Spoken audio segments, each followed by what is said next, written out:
दीपावली पर माँ लक्ष्मी का पूजन कैसे करें, इस तथ्य को लेकर आम जन में भ्रम की स्थिति रहती है। ज्योतिष डिविनेशन के इस वीडियो के साथ इस बार दीपावली पर माँ लक्ष्मी का पूजन करें और उनका विशिष्ट आशीर्वाद प्राप्त करें। नमस्कार मित्रों, मैं हूँ सुधाकर पुरोहित, आपका ज्योतिष मित्र। ज्योतिष डिविनेशन में आपका स्वागत है। यह वीडियो माँ लक्ष्मी के पूजन को लेकर यहाँ बताया जा रहा है। हमारे इस वीडियो के साथ आप दीपावली पर माँ लक्ष्मी का पूजन करें। यह पूजन हम कालेश्वरी काली माता मंदिर जयपुर के पंडित भुवनेश शर्मा भानु जी के साथ करने जा रहे हैं। दीपावली पर माँ लक्ष्मी का पूजन सूर्यास्त के बाद 2 घंटे 24 मिनट अर्थात प्रदोष काल में वृषभ और सिंह लगन में श्रेष्ठ माना जाता है। अपने शहर के अनुसार शुभ मुहूर्त हमसे कॉल करके भी आप जान सकते हैं।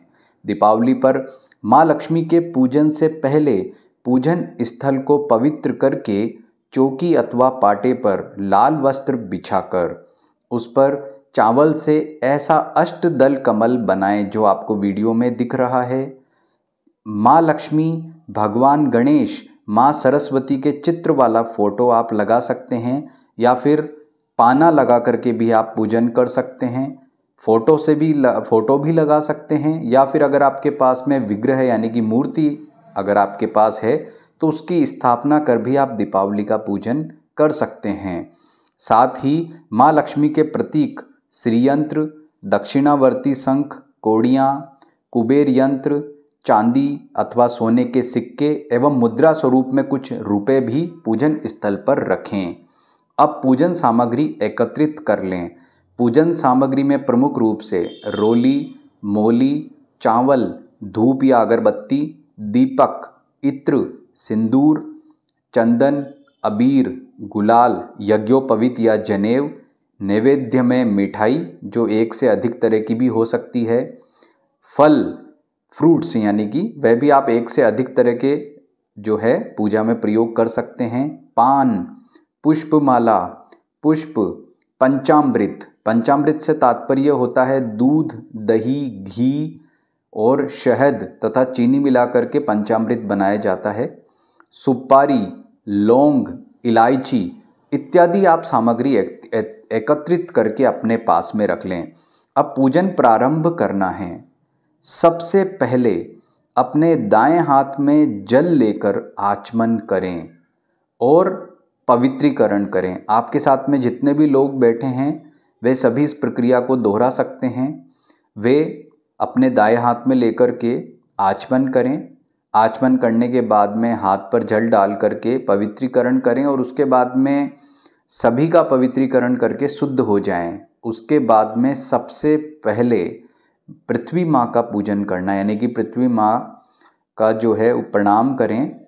उसके बाद में पृथ्वी माँ को प्रणाम करने के बाद में जो जल का पात्र रखा है जिसमें आपने जल रखा हुआ है उसके अंदर भगवान वरुण देवता का ध्यान करें कि हे जल देवता, हमारे पूजन को आप जो है वह सिद्ध करें। और पूजन स्वरूप में आप वरुण देवता के जो स्वरूप हैं यानी कि जो पानी का पात्र है, लोटा है, उसमें आप चावल और पुष्प डालें और रोली लगाएं।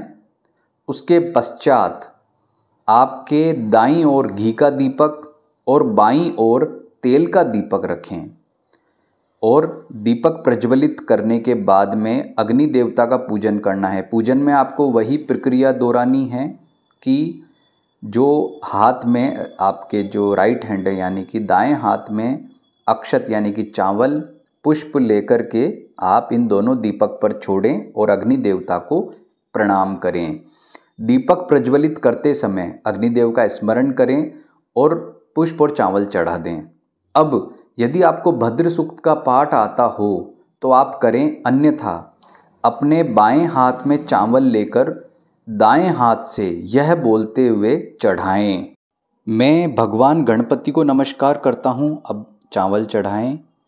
मैं भगवान नारायण को नमस्कार करता हूँ, उमा महेश्वर को नमस्कार करता हूँ, सची पुरंदराभ्याम नमः, अपने मातृ पितृ चरण कमलेभ्यो नमः यानी कि माता और पिता को प्रणाम करता हूँ, अपने इष्ट देवता को प्रणाम करता हूँ, अपने कुल देवता को प्रणाम करता हूँ, अपने ग्राम देवता को प्रणाम करता हूँ, वास्तु देवता को प्रणाम करता हूँ, स्थान देवता को प्रणाम करता हूँ, सभी देवताओं को प्रणाम करता हूँ, सभी ब्राह्मणों को प्रणाम करता हूँ और सिद्धि बुद्धि सहिता यानी कि सिद्धि बुद्धि सहित पुनः भगवान गणपति को प्रणाम करता हूँ। यह बोलते हुए आपको अक्षत यानी कि चावल जो है वो सामने अष्टदल कमल बनाया है उस पर चढ़ाने हैं। अब इसके बाद में अपने दाएं हाथ में पुष्प, चावल, जल और सिक्का या फिर 10 रुपये का या 50 रुपये का या 100 रुपये का नोट रख करके आपको दीपावली के पूजन का संकल्प लेना है। संकल्प में आज का दिन कार्तिक अमावस्या, आज का जो वार है उसका उच्चारण करना है, अपने शहर का नाम लेना है, जहां आप रहते हैं उस कॉलोनी का नाम लेना है, अपने गोत्र का नाम लेना है, बोलकर भगवान गणेश, माँ लक्ष्मी, माँ सरस्वती, धनाध्यक्ष कुबेर के पूजन करने का संकल्प लेता हूँ, ऐसा बोलना है। इस संकल्प के साथ अपनी कामना कहनी है और दाएं हाथ की सामग्री को फिर किसी पात्र में छोड़ना है। कहने का मतलब संकल्प के शुरू में भगवान विष्णु का नमन करते हुए आज कार्तिक अमावस्या के दिन में अमुक वार को अमुक शहर में रहने वाला व्यक्ति, अमुक कॉलोनी में रहने वाला, मेरा ये नाम है, मेरा ये गोत्र है, ऐसा बोल करके मैं भगवान गणेश, माँ लक्ष्मी, माँ सरस्वती, धनाध्यक्ष कुबेर के पूजन करने का संकल्प लेता हूँ। और इस संकल्प के साथ में जो भी आपकी मनोकामनाएं हैं, आर्थिक समृद्धि है या जो भी इच्छाएं हैं, वे सभी संकल्प के बाद में अपने मन में विचार करें। प्रत्येक व्यक्ति यानी जो सदस्य है वह भी अलग अलग तरीके से अपने मन में इस तरह के संकल्प का विचार कर सकता है। अब संकल्प लेने के बाद में अपने दाएं हाथ में चावल और पुष्प लेकर के सभी भगवान गणेश का ध्यान करें। क्योंकि आप गणेश जी का जो ध्यान है वो कोई अगर आपको याद है, जैसे ओम वक्रतुंडम महाकाय सूर्यकोटि समप्रभ निर्विघ्नं कुरु मे देव सर्वकार्येषु सर्वदा, जैसे ये सिंपल सा ध्यान सभी को याद होता है, आप इसका उच्चारण कर ले या जो भी आपको याद है। और अगर आपको संस्कृत में कोई भी ध्यान याद नहीं है तो वैसे ही उनके स्वरूप का जो है चिंतन करके आप अपने हाथ में जो चावल और पुष्प लिए हैं वे भगवान गणपति को अर्पित कर दें। यदि आपने सुपारी के गणेश जी बनाए हैं तो उन पर अर्पित कर दें, नहीं तो जो सामने चित्र है माँ लक्ष्मी, भगवान गणेश, माँ सरस्वती का, उस पर अर्पित कर दें। उसके बाद में यदि अगर आपने सुपारी के गणेश जी बनाए हैं तो उन पर जल और पंचामृत के छींटे दें, अथवा फोटो में जो गणपति दिख रहे हैं उन पर छींटे दे सकते हैं। और उन्हें रोली का टीका लगाएं, मोली चढ़ाएं, जनेव या यज्ञोपवीत चढ़ाएं, पुष्प चढ़ाएं, इत्र रुई पे इत्र लगा करके लगाएं, चंदन चढ़ाएं, सिंदूर चढ़ाएं, गुलाल अबीर चढ़ाएं, नैवेद्य में जो मिठाई है वह चढ़ाएं, फल यानी कि जो फ्रूट्स हैं, ऋतु फल हैं, वह अर्पित करें। और पान के अंदर लौंग इलायची लगा करके या फिर आपने अगर पान बनवाया है तो वह पान चढ़ाएं और फिर दक्षिणा अर्पित करें। और उसके बाद में भगवान गणेश का जो है ध्यान करें, उनके कोई मंत्र का मानसिक जप करें और उनका आशीर्वाद लें। अब इसके बाद में भगवान गणपति के पूजन के बाद में दाएं हाथ में चावल और पुष्प लेकर माँ लक्ष्मी का ध्यान करना है। अगर माँ लक्ष्मी का कोई ध्यान आपको याद है तो ठीक है, अन्यथा उनके स्वरूप का चिंतन कर लें और उनके स्वरूप का दर्शन करके मनन करके उन्हें ये जो चावल और पुष्प हैं वो चढ़ा दें। माँ लक्ष्मी के चित्र या विग्रह, अगर आपके पास में कोई चांदी की उनकी मूर्ति या किसी भी मेटल की मूर्ति है, उनका कोई यंत्र है, श्रीयंत्र है, या फिर ज्योतिष डिविनेशन ने जो महालक्ष्मी पूजन यंत्र, विशेष यंत्र सिद्ध करके भेजा है, उन सभी को आपको किसी पात्र में रखना है और श्री सूक्त का पाठ करते हुए, और अगर आप श्री सूक्त का पाठ नहीं कर सकते हैं तो ओम श्रीम श्रीयै नमः, ओम श्रीम श्रीयै नमः मंत्र का उच्चारण करते हुए यंत्र और विग्रह का जल और पंचामृत से अभिषेक करना है। यानी कि मंत्र बोलते जाएं या श्री सूक्त का पाठ करते जाएं और पहले जल से फिर पंचामृत से सभी का अभिषेक करना है। यदि आप ये अभिषेक दक्षिणावर्ती शंख से करेंगे तो और ज़्यादा अच्छा है। अगर आपके पास दक्षिणावर्ती शंख है तो आप उसमें पंचामृत और जल भर करके ये अभिषेक करेंगे तो बहुत अच्छा रहेगा। अभिषेक के बाद में आपको शुद्ध जल से वापस पुनः सभी का स्नान करवाना है और कपड़े से पोंछ करके यंत्र और माँ लक्ष्मी के विग्रह को स्थापित करना है। यदि आपके पास यंत्र भी नहीं है, माँ लक्ष्मी का विग्रह भी नहीं है, केवल फोटो है, तो ऐसी स्थिति में आप जो है ओम श्रीम श्रीयै बोलते हुए जल और पंचामृत के केवल छींटे दे करके आगे पूजा करें। उसके बाद में आपको जो यंत्र और माँ लक्ष्मी का विग्रह है, और दोनों नहीं है तो माँ लक्ष्मी का जो चित्र है उस पर रोली, मोली, रोली और चंदन का टीका लगाना है, रुई में इत्र लगा करके चढ़ाना है और मोली चढ़ानी है।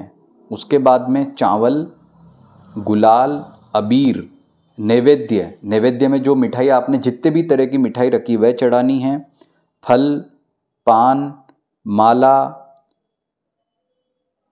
दक्षिणा, ये सभी चीज़ें आपको चढ़ानी है। पुष्पमाला आपको चढ़ानी है। कमल का पुष्प अगर आप लेकर के आए हैं तो वह अर्पित करना है। इसके बाद में आप चाहें तो उनके जो 108 नाम मंत्र होते हैं, यदि आपको मालूम है, आते हैं, तो आप किसी भी वस्तु के जरिए, यानी कि जो आपने अभी इतनी सारी चीज़ें चढ़ाई जैसे चावल है, पुष्प है, किसी भी 108 बार उनके नाम मंत्र का उच्चारण करते हुए समर्पयामी बोल करके आप चढ़ाएंगे तो इसको बोलते हैं अर्चन करना। जैसे कि ओम श्रीम श्रीयै नमः समर्पयामी और चावल चढ़ा दें या जो भी चढ़ाना चाहें चढ़ा दें। ऐसा 108 बार आप करेंगे तो उसको बोलते हैं अर्चन करना। तो आपको ये अर्चन माँ लक्ष्मी का करना है। आवश्यक नहीं है कि अर्चन आप करें तो श्रेष्ठ रहेगा। माँ लक्ष्मी का पूजन हो जाए तो उन्हें हाथ जोड़ें और उनसे आशीर्वाद लें। अब इसके बाद में आपको जैसे भगवान गणपति का पूजन किया था ऐसे ही माँ सरस्वती, धनाध्यक्ष कुबेर, नवग्रह, षोडश मातृका और कलश देवता का पूजन भी करना है। और इन सभी का पूजन का आह्वान आप जो सामने आपने अष्टदल कमल बनाया है उसके ऊपर करें। और ये जो चीज़ें आपने जो भगवान गणपति और माँ लक्ष्मी पर चढ़ाई है वे सभी उनके ऊपर चढ़ा दें। और माँ काली का पूजन अगर आप करते हैं तो वह भी आपको अवश्य करना है। इसके बाद में पूजन पूर्ण हो जाए, इसके बाद में माँ लक्ष्मी का कोई मंत्र जप करना चाहते हैं तो कर सकते हैं, कोई स्तोत्र का पाठ करना चाहते हैं तो कर सकते हैं, चालीसा का पाठ कर सकते हैं। और उसके बाद माँ लक्ष्मी की सबसे लास्ट में आपको आरती करनी है। ये ध्यान रहे कि यदि आप अभी ये पूजन कर रहे हैं, जैसे मान लो आप शाम को प्रदोष काल में ये पूजन कर रहे हैं, तो चाहे आरती अभी कर लीजिए, उनके मंत्र स्तोत्र का आप रात में भी पाठ कर सकते हैं, आधी रात में, क्योंकि आज ये जो रात्रि होती है दीपावली वाली, ये पूरी रात्रि पूजन के हिसाब से बहुत महत्व रखती है। अगर आपने मान लीजिए परिवार के साथ लक्ष्मी पूजन अभी शाम को कर लिया है तो आप रात में भी माँ लक्ष्मी के मंत्र जब स्तोत्र पाठ कर सकते हैं। लेकिन ध्यान रहे जब भी आप ये करेंगे तो पवित्रीकरण करना है, यानी कि जल से शुद्धिकरण करके आचमन करके दीपक जरूर आपको प्रज्वलित करना है और उसके बाद में उनके मंत्र जप स्तोत्र पाठ वगैरह करने और लास्ट में आपको जो है माँ लक्ष्मी की आरती करनी है। और आरती के बाद में माँ लक्ष्मी सहित सभी देवी देवताओं का आपको आशीर्वाद लेना है और उनको पुष्पांजलि अर्पित करनी है, यानी कि अपने दाहिने हाथ में पुष्प लेकर के अर्पित करने हैं। जब पूजन हो जाएगा, आरती हो जाएगी, उसके बाद में उपस्थित सभी परिवार के लोगों को तिलक करना है और पुरुषों को दाएं हाथ में तथा स्त्रियों को बाएं हाथ में मोली बांधनी है। यह प्रक्रिया आप पूजन के प्रारंभ में भी कर सकते हैं, लेकिन ज़्यादा अच्छा ये रहेगा कि पूरा पूजा हो जाए उसके बाद में तिलक और आप मोली बांधें। इस तरह से आप माँ लक्ष्मी का पूजन करेंगे तो आपको निश्चित ही माँ लक्ष्मी का आशीर्वाद मिलेगा। और हमने आपको ये जो पूजन प्रक्रिया है शास्त्रोक्त प्रकार नहीं बता करके बहुत ही व्यवहारिकता के साथ यहाँ पर बताने का प्रयास किया है। तो दीपावली पर इस प्रकार से पूजन करें। और आपको ये पूजन पसंद आया हो तो हमारे ज्योतिष डिविनेशन के चैनल को या पेज को सब्सक्राइब या फॉलो भी जरूर करें। नमस्कार।